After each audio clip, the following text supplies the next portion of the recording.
ప్రభుత్వం ముందుకు రావాలి అని. ఈటల రాజేందర్ గారి పట్ల మాకెవరికి ఎలాంటి తక్కువ అభిప్రాయం కానీ లేకపోతే ఇతర అభిప్రాయాలు ఏం లేవు. రాజేందర్ గారు అంటే మాకు గౌరవమే, కానీ వారు మాట్లాడిన మాటల్ని గౌరవించే పరిస్థితి ఇప్పుడు లేదు.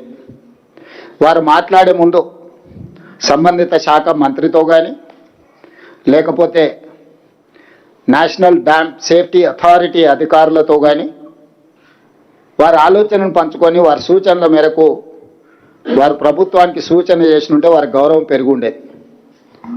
ఒక పక్కన ప్రభుత్వ మంత్రులను కానీ ఎన్డీఎస్ఏ చైర్మన్ కానీ ఎవరితో ప్రస్తావించకుండా కేవలం హరీష్ గారి సూచనల మేరకు, హరీష్ గారి విజ్ఞప్తి మేరకు ఈటల రాజేందర్ గారు మాట్లాడడం ద్వారా తన గౌరవాన్ని, మర్యాదను రాజేందర్ గారు పోగొట్టుకోవడం జరిగింది.